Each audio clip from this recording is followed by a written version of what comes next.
Good morning. I am the Swapna, lecturer in Political Science, Government Degree College, Hushabad.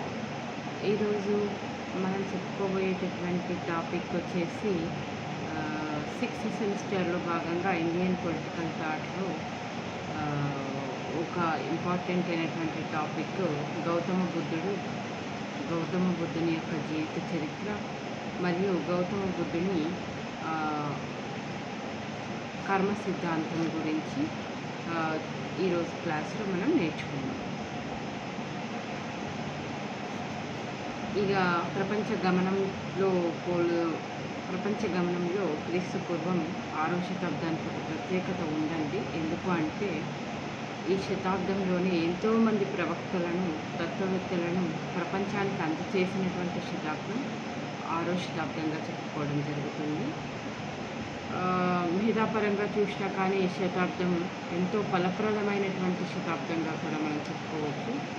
ఎందుకు అంటే ఈ శతాబ్దంలోనే మనకు బుద్ధుడు కావచ్చు, తర్వాత జైన మహావీరుడు కావచ్చు, ఈ 6వ శతాబ్దంలోనే పుట్టడం, ఇంకా భారతదేశంలో ఉపనిషత్తు ప్రాబల్యం బాగా నిలదొక్కునే ప్రయత్నాలు చేశాయని కూడా మనం చెప్పుకోవచ్చు. అంతేకాకుండా ఇప్పుడు మనం చెప్పుకునేటటువంటి గౌతమ బుద్ధుడి గురించి, బుద్ధుడు చారిత్రక వాస్తవ పుత్రుడుగా చెప్పుకోవడం జరుగుతుంది. అంటే బుద్ధుడు కల్పానిక వ్యక్తి కాదు అనేది ఆటోమేటిక్గా మనకు తెలిసినటువంటి విషయం. చారిత్రక పురుషుడు స్థాపించినదే బౌద్ధ మతం హేతుబద్ధం. ఎందుకంటే అది దేవుణ్ణి కాదని మనిషిని కేంద్రంగా చేసుకొని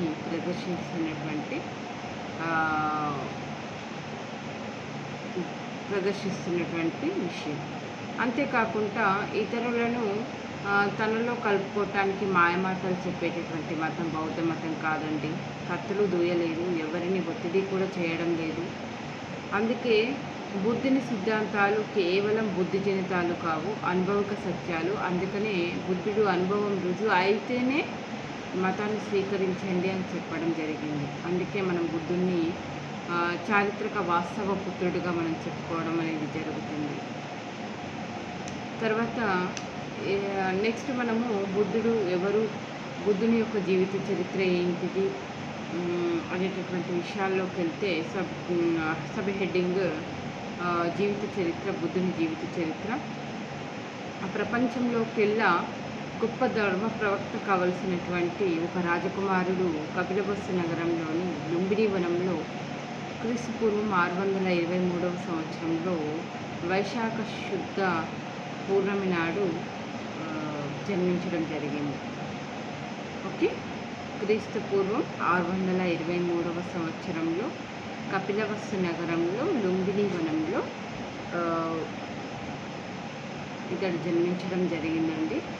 తండ్రి శాక్య తెగకు చెందినటువంటి వాడు శుద్ధోదన మహారాజు మహామాయ. ఇలా తల్లిదండ్రుల పేరు శుద్ధోదన మహారాజు మహామాయ. ఈయన శాక్య వంశానికి చెందినటువంటి వాడు. ఇతడు క్రీస్తు పూర్వం 623లో జన్మించాడు.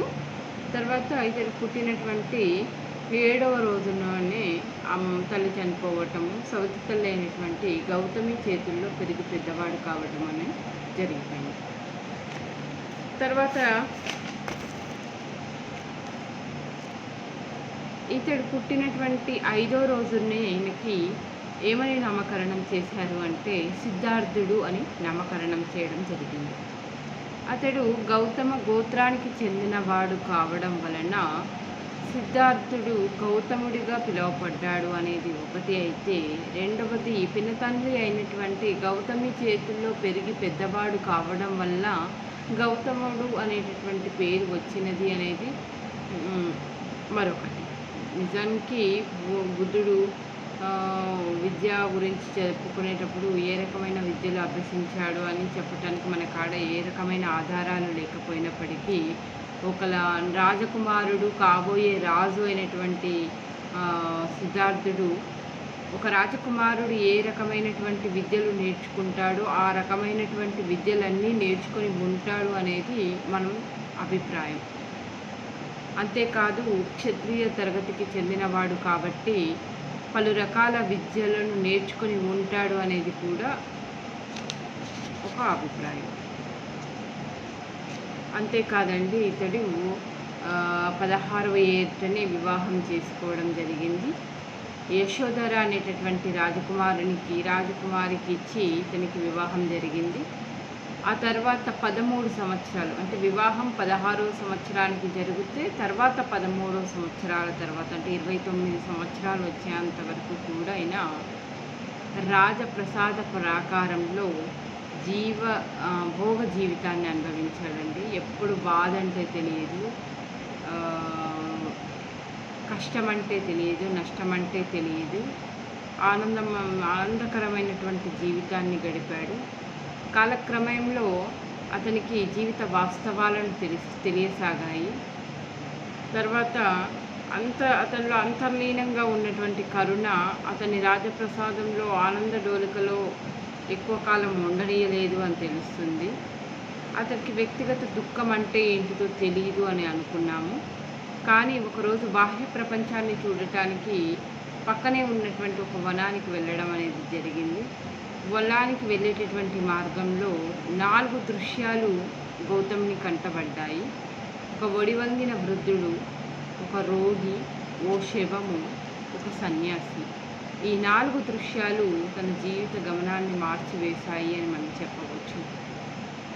ఈ పై 3 దృశ్యాలు ఒక ఎత్తు అయితే 4వ దృశ్యము అతని మానవులందరినీ పట్టు పీడించే రుగ్మతలకు సాక్ష్యమైతే, పై 3 దృశ్యాలు 4వ దృశ్యం ఏంటి అంటే జీవిత దుఃఖాన్ని పరిహరించి శాంతిని పొందే మార్గం 4వ దృశ్యమని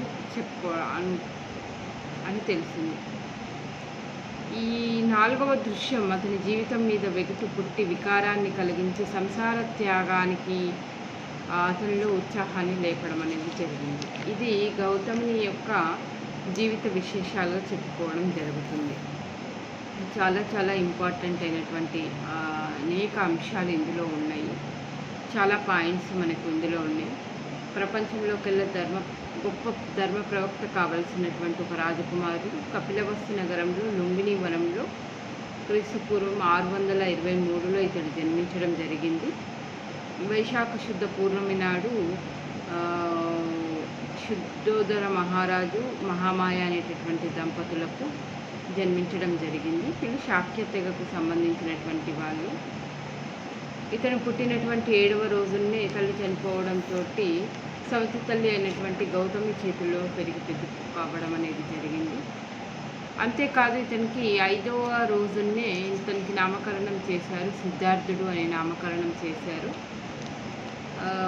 తర్వాత నెక్స్ట్ ఇతడు ఏ రకమైనటువంటి విద్యలను అభ్యసించాడు అని చెప్పటానికి మనకు ఆధారాలు లేకపోయినప్పటికీ కూడా ఒక రాజకుమారుడు ఏ రకమైనటువంటి విద్యలను అభ్యసిస్తాడో ఆ రకమైనటువంటి విద్యలు క్షత్రియ తరగతికి సంబంధించిన వాడు కాబట్టి పలు రకాల విద్యలను నేర్చుకొని ఉంటాడు అనేది మనకు తెలుస్తున్నటువంటి విషయం. మనకు 16వ ఏటనే వివాహం జరిగింది యశోధర అనే రాకుమారితో. వివాహం జరిగినాక కూడా ఆయన 13 సంవత్సరాలు భోగ జీవితాన్ని అనుభవించాడు అని చెప్పవచ్చు. సంతోషకరమైనటువంటి జీవితం అంతఃపురంలో గడిపాడు. వ్యక్తిగత దుఃఖం అంటూ ఈయన ఎరుగడు. పూర్తిగా సంతోషకరమైనటువంటి జీవితాన్ని గడిపినటువంటి ఒక రాజకుమారుడు ఒకరోజు బాహ్య ప్రపంచానికి వెళ్ళి చూడాలనేటటువంటి ఒక ఆలోచనతోటి పక్కనే ఉన్నటువంటి ఒక వనంకి వెళ్ళడం జరిగింది. ఆ వనంలోకి వెళ్ళినప్పుడు అతని కంట 4 రకాల దృశ్యాలు అతని కంటబడినవి. 1 వడివంగిన వృద్ధుడు, 2 ఒక రోగి, 3 శవము, 4 ఒక ప్రశాంత వనంలో కూర్చున్నటువంటి ఒక సన్యాసి. ఈ 4 దృశ్యాలు అతను ఎప్పుడు చూడనటువంటి దృశ్యాలు. ఈ వడివంగిన వృద్ధుడైనా, ఒక రోగి అయినా, ఒక శవమైనా మానవులందరినీ పట్టుపీడించే రుగ్మతలు. మానవుడు ఎలాంటి మానవుడైనా, రాజు అయినా సామాన్యుడైనా కానీ మానవ జీవితంలో వృద్ధాప్యం రావటం, వడివంగిపోవటం, ఒక రోగిగా మారటం, ఒక శవంగా మారటం, ఇవన్నీ పట్టి పీడించే రుగ్మతలే అయితే, ఇక 4వ దృశ్యం జీవిత దుఃఖాన్ని పరిహరించి శాంతి మార్గాన్ని పొందేటటువంటి దృశ్యం. ఇవి అనుకోకుండా ఎదురైనటువంటి 4 దృశ్యాలు జీవితం మీద వెలుగుని పుట్టి సంసార త్యాగాన్ని చేసి అందుకు ప్రోత్సాహం కల్పించినటువంటి దృశ్యాలుగా మనం చెప్పుకోవచ్చు. ఈ క్రమంలో శాంతి కోసం, సత్యాన్వేషణ కోసం ఈ సాధారణ ప్రపంచాన్ని విడిచి వెళ్ళాలి అని సిద్ధార్థుడు నిర్ణయించుకోవడం జరిగింది. అదే సమయంలోనే వనాన్ని వదిలి ఇంటికి వస్తుండగానే తనకు పుత్రుడు జన్మించాడు అనేటటువంటి వార్త తెలిసింది. ఆ కబురు వినగానే అతడు తన ప్రథమ సంతానం తనకు ప్రతిబంధకమే అనుకున్నాడు. అందుకు రాహువు పుట్టింది అని అన్నాడు. అందుకనే అతనికి రాహులుడు అని పేరు పెట్టడం జరిగింది. ఈ ప్రపంచాన్ని పెట్టాలని నిర్ణయం తీసుకున్న సిద్ధార్థుడు తన రథసారథి అయినటువంటి చిన్నాని సహాయంతో తన ప్రియమైన కందక అనేటటువంటి ఒక అశ్వాన్ని సిద్ధం చేసుకొని కొద్దిసేపటిలోనే తేలికపడినటువంటి హృదయంతో నడిరేయి అంతా వదిలేసి అత్యంత విశ్వాసపాత్రుడైనటువంటి చిన్నానితో నిషీధిలోకి నిర్గమించడం అనేది జరిగిపోయింది. ఇది 29వ ఏట జరిగినటువంటి సంఘటన. ఇది బాల్యంలో జీవిత చరిత్ర కావచ్చు. బాల్యం నుంచి తను వివాహం చేసుకున్న 13 సంవత్సరాల తర్వాత జరిగినటువంటి ఖచ్చితంగా 29వ ఏట ఈయన జీవిత పరమ సత్యాన్ని తెలుసుకోవాలి, శాంతి మార్గాన్ని తెలుసుకోవడం కోసం సంసార త్యాగాన్ని చేసి ప్రపంచంకి దూరంగా వెళ్ళిపోవడం అనేది జరిగినటువంటి సంఘటన.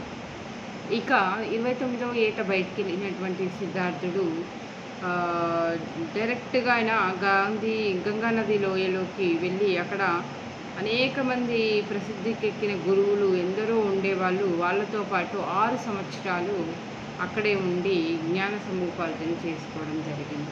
కానీ అవి పరిపూర్ణమైనటువంటి జ్ఞానాన్ని కానీ ముక్తిని కానీ ప్రసాదించకపోవడంతో వాటిని తిరస్కరించి తదనంతరం 6 సంవత్సరాలు మగధ రాజ్యంలో మారు వేషంలో అతడు ఉండడం జరిగింది. ఆ క్రమంలోనే ఉరివెలకు చేరుకొని ఉరివెలలో సిద్ధార్థుని తపోదీక్ష సత్య సాధన కోసం ఆయన సాగించిన అవిశ్రాంత సమరంగా ప్రఖ్యాతిగాంచడం జరిగింది. త్రిపీఠకాలను అక్కడే ఉరివెల అనేటటువంటి ప్రాంతంలోనే త్రిపీఠకాలను కూడా రచించడం జరిగింది. త్రిపీఠకాలు అంటే ఏమిటి అంటే బౌద్ధ మత గ్రంథాలను త్రిపీఠకాలు అని అంటాము. త్రిపీఠకాలు ఎన్ని ఉన్నాయి అంటే త్రిపీఠకాలు 3 ఉన్నాయి.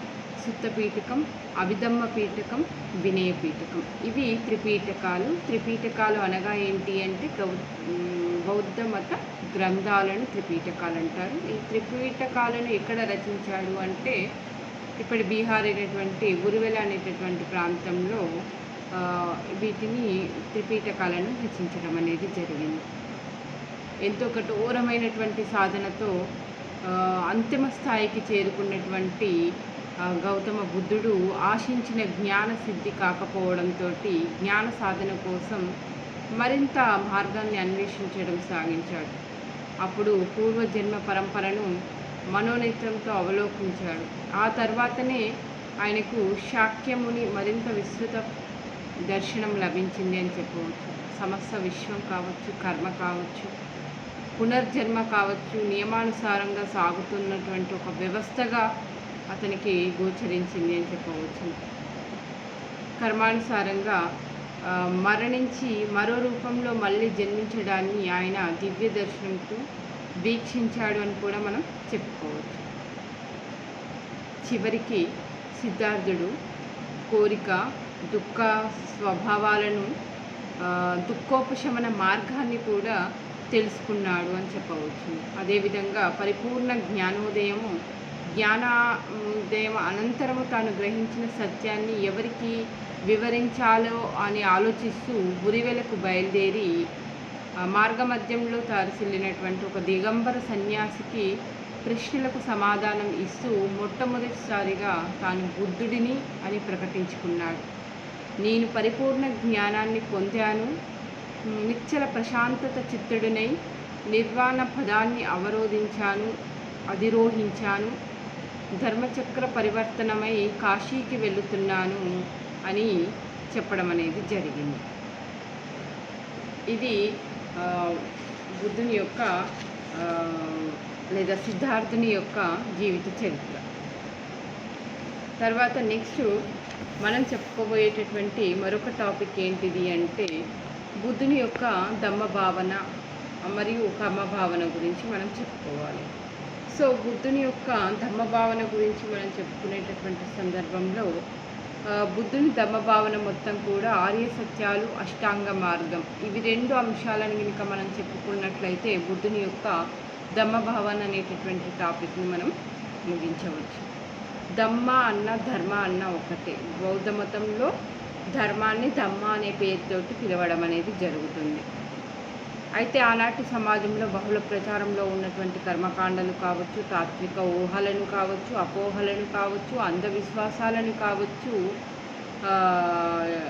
శరీర శోషణంగా ముక్తికి మార్గంగా భావించే సాధనాలను బౌద్ధ ధర్మం తిరస్కరించింది అని చెప్పవచ్చు. కర్మకాండలను, అంధవిశ్వాసాలను బౌద్ధ మతం తిరస్కరించింది. ఆత్మ శాశ్వతత్వం అనే వైదిక సిద్ధాంతాన్ని బుద్ధుడు నిరాకరించడం కూడా జరిగింది. ఆత్మ అనేది లేదు అని స్పష్టం చేసింది బౌద్ధ మతం. మానవ జన్మ పరంపరకు హేతువే భూతమైనది, హేతువు అంటే కారణమే భూతమైనది అని కూడా వివరించడం జరిగింది. ఆ క్రమంలో 4 ఆర్య సత్యాల గురించి చెప్పడం జరిగింది. నెంబర్ 1 దుఃఖం, నెంబర్ 2 దుఃఖ హేతువు, నెంబర్ 3 దుఃఖోపశమనము, నెంబర్ 4 దుఃఖోపశమన మార్గం. వీటిని చతురార్య సత్యాలు అని కూడా అంటారు. బుద్ధుడు ఇవి స్వయంగా కనుగొని ప్రపంచానికి అందజేసినటువంటివి ఆర్య సత్యాలు. ఇవి బౌద్ధం యొక్క ధమ్మ లేదా ధర్మ మౌలిక సూత్రాలుగా కూడా మనం చెప్పుకోవడం జరుగుతుంది. ఇవి అన్నీ కూడా ఈ ధర్మచక్రాన్ని కాశీ సమీపంలోని ఇసి పట్టణంలో హరితవనంలో విపులీకరించడం అనేది జరిగింది. ఇప్పుడు ఈ ఆర్య సత్యాలైనటువంటి 4 ఆర్య సత్యాలు ఏవైతే ఉన్నాయో వాటి గురించి మనం నేర్చుకుందాం. సో ఆర్య సత్యాల్లో నెంబర్ 1 వచ్చేసి దుఃఖం. దుఃఖం అన్నది చతురార్య సత్యాల్లో ప్రథమ సత్యం. దీనిని సంయుక్త నికాయంలో వివరించడం జరిగింది. దుఃఖ భావాన్ని వివరిస్తూ బుద్ధుడు జన్మ పరంపరకు కారణమైన ఈ సంసార చక్రానికి ఆది అంతాలు అంతుబట్టనటువంటివి.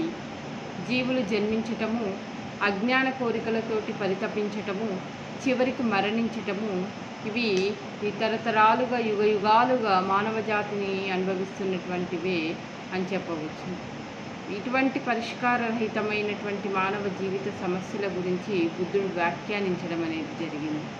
బుద్ధుడు దుఃఖానికి గల కారణాలను వివరిస్తూ అప్రియమైన వాటిని చేరుకోవటం, ప్రియమైన వాటిని దూరం కావటమే దుఃఖానికి కారణమని వివరించడం అనేది జరిగింది. అంటే మనకిష్టమైనటువంటివన్నీ దూరం అయ్యి మనకిష్టం లేనివన్నీ దగ్గర అయినప్పుడు మనకు దుఃఖం అనేది వస్తుంది అనేది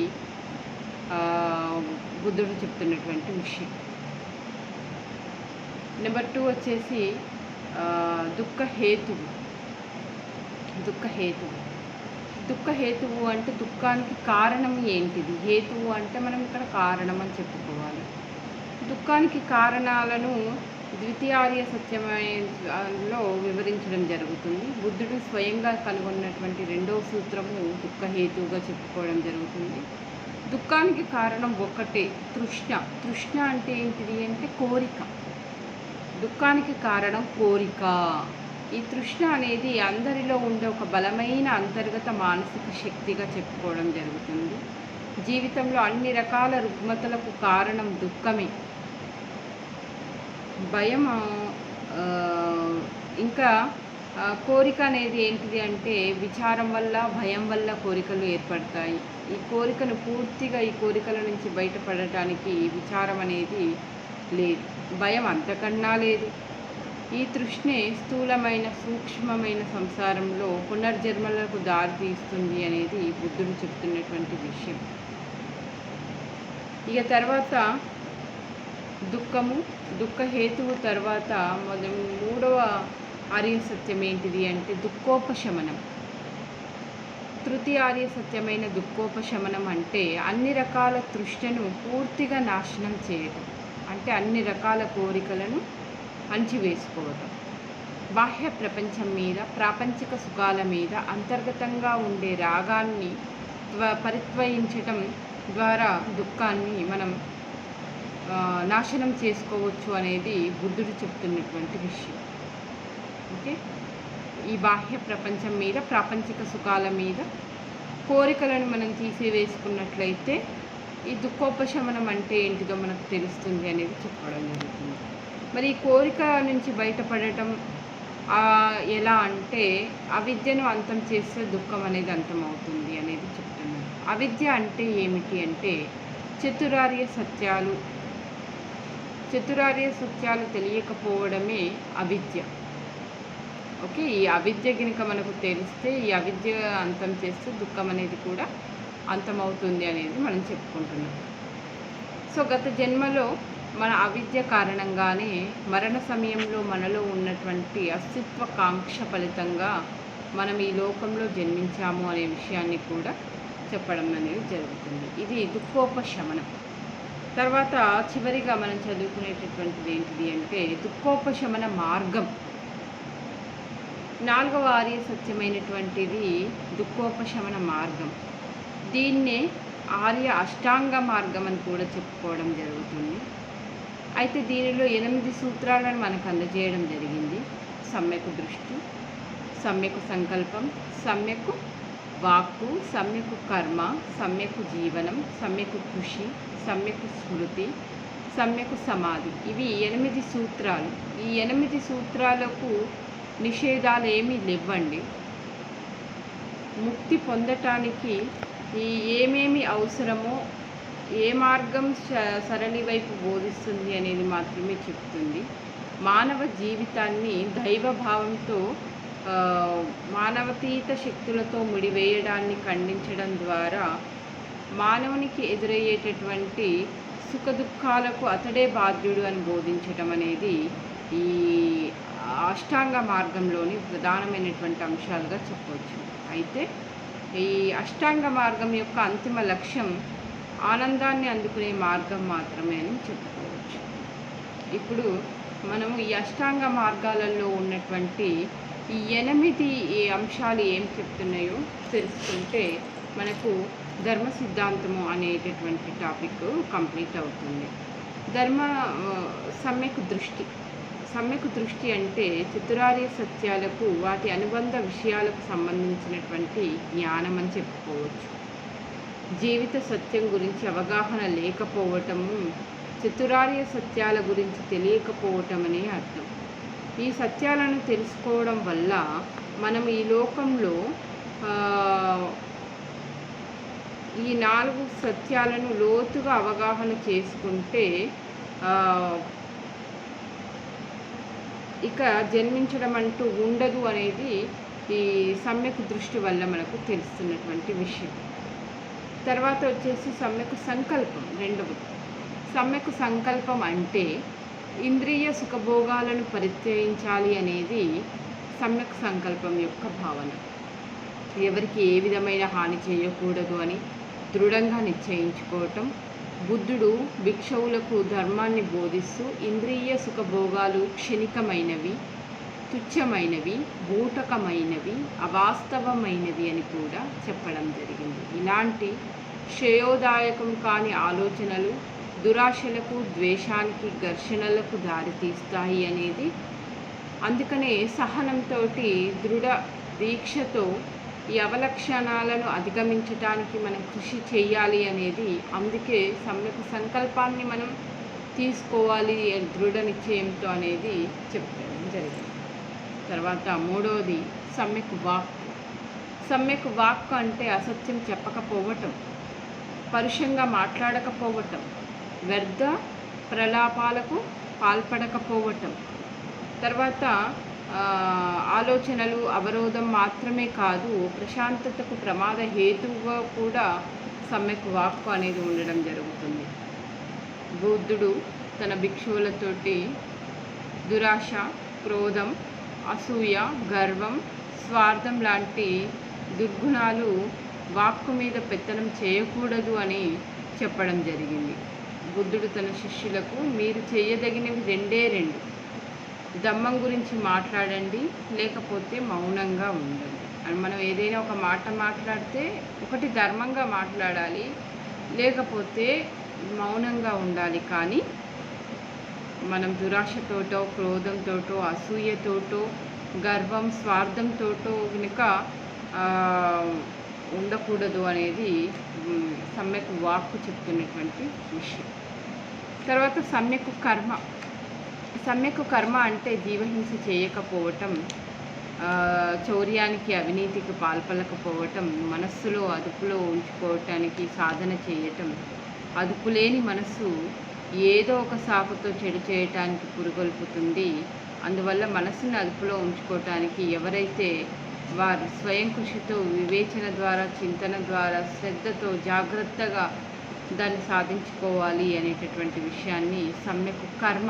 కర్మ అంటే పని. మనం మంచి పనులు చేస్తే మంచి జరుగుతుంది, చెడు కర్మలు చేస్తే చెడు జరుగుతుంది అనేది మనం వ్యక్తి తాను తోవిన గోతిలో తానే పడతాడు అనేటటువంటి విషయం కూడా. అంటే చెడ్డ కర్మల ద్వారా మనం చేసే చెడ్డ పనుల ద్వారా చెడు మనకు వస్తుంది. అంటే మనిషి తాను తవ్వుకున్న గోతులు తానే పడుతున్నాడు అనేది ఇక్కడ చెప్తున్నటువంటి విషయంగా చెప్పడం జరిగింది. అందుకే ప్రాణహింసకు పాల్పడేవాడు, పరుల ధనం కోసం వేచేవాడు, స్త్రీల కోసం పగ వేసేవాడు, తప్ప తాగేవాడు తాను తవ్వుకున్న గోతిలో తానే పడతాడు అని కూడా సమ్యక్ కర్మ ద్వారా మనకు చెప్పడం అనేది జరిగింది. తర్వాత నెక్స్ట్ వన్ వచ్చేసి సమ్యక్ జీవనం. సమ్యక్ జీవనం అంటే జీవించటానికి సక్రమమైన వృత్తిని అవలంబించటం. మరో విధంగా చెప్పాలంటే ప్రాణకోటికి ఎలాంటి హానికి లేకుండా, బాధ లేకుండా మంచి జీవనోపాధిని సాధనాలుగా వాడుకోవడం అనేది సమ్యక్ జీవనం అని చెప్పుకోవచ్చు. అశాంతిని, ప్రజలలో అనైక్యతను సృష్టిస్తాయి. కాబట్టి ఒక వ్యక్తి కానీ, ఒక వర్గం కానీ పరపీడనకు గురి కాకుండా, సామాజిక సామరస్యాలకు భంగం కలగకుండా జీవించాలి అనేది సమ్యక్ జీవనం గురించి చెప్పుకుంటుంది. తర్వాత సమ్యక్ కృషి.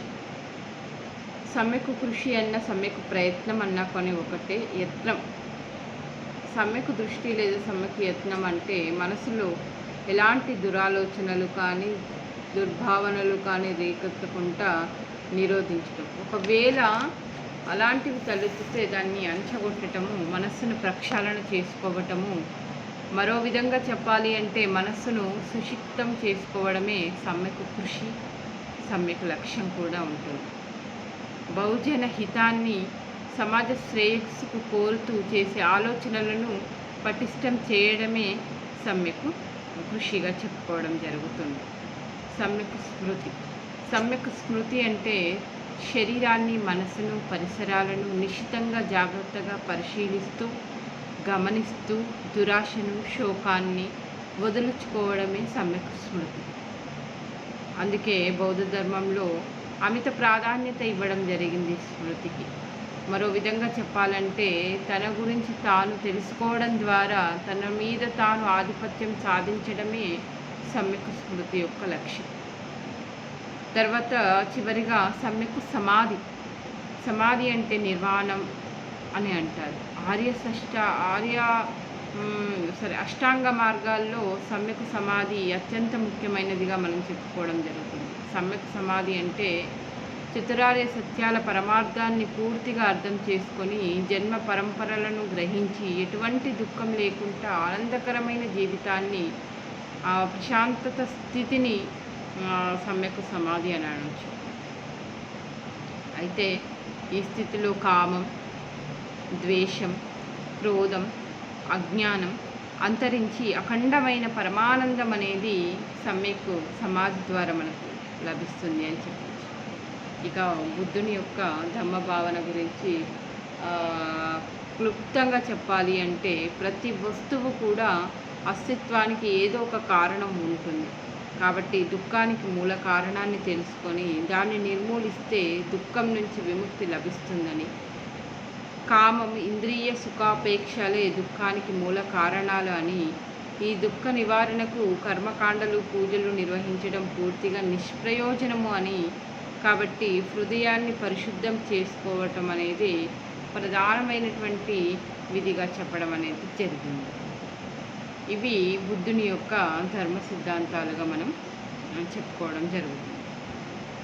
అయితే ఇంకొక చిన్న టాపిక్ ఏంటిది అంటే, బుద్ధుని యొక్క ధమ్మ సిద్ధాంతం ఎంత ముఖ్యమైనదో బుద్ధుని యొక్క కమ్మ సిద్ధాంతం కూడా, కమ్మ అంటే కర్మ, కర్మ అంటే పనిగా మనం చెప్పుకోవడం జరుగుతుంది. అంటే పాలి భాషా పదమైనటువంటి కమ్మ అనే పదానికి ఒక పర్యాయ పదంగా వాడుకోవడం జరుగుతుంది. కర్మ అంటే పని అని మనం తెలుసుకున్నాం. పునర్జన్మ, దాని అనుబంధ సిద్ధాంతము, కర్మ పునర్జన్మలకు రెండు అంతర్గత సంబంధాలు కలిగి ఉన్నవి అనేవి బుద్ధుని యొక్క భావన. అయితే బౌద్ధ ధర్మ బోధనలో కర్మ అనేది ఒక మౌలికమైనటువంటి భావనగా మనం చెప్పుకున్నాం. కర్మ అనేది ఒక సంస్కృతమైనటువంటి పదం. దీన్ని తెలుగులో పని లేదా చర్య అని కూడా మనం చెప్పుకుంటాం. అంటే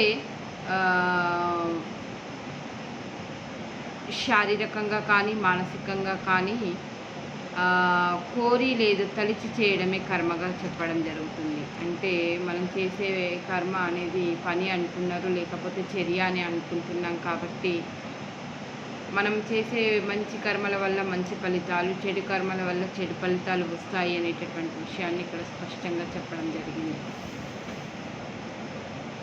అబద్ధాలు చెప్పటం, చాడీలు చెప్పటం, వ్యర్థంగా మాట్లాడటం, కఠోరంగా మాట్లాడటం లాంటివి వాక్కు రూపంలో చేసేటటువంటి కర్మలుగా, అత్యాశ కానీ, ద్వేషం కానీ, అసూయ, మూర్ఖత్వం లాంటివి మానసిక కర్మలుగా చెప్పడం అనేది జరుగుతుంది. కర్మలు మంచివి, చెడువి రెండు రకాలుగా ఉంటాయని చెప్పాడు. ఇంకా మరో విధంగా చెప్పాలి అంటే కర్మ అనేది ఉచితమైనది, అనుచితమైనది అని కూడా చెప్పడం జరిగింది. ఇది కర్మ సిద్ధాంతం గురించి, కర్మ భావన గురించి లేదా కమ్మ భావన గురించి బుద్ధుడి యొక్క ఆలోచనలుగా మనం చెప్పుకోవడం జరుగుతుంది. సో ఈరోజు మనం చెప్పుకున్నటువంటి టాపిక్లో ముఖ్యంగా మనము బుద్ధుని యొక్క ధమ్మ భావన మరియు కమ్మ భావన గురించి చెప్పుకోవడం అనేది జరిగింది. Thank you.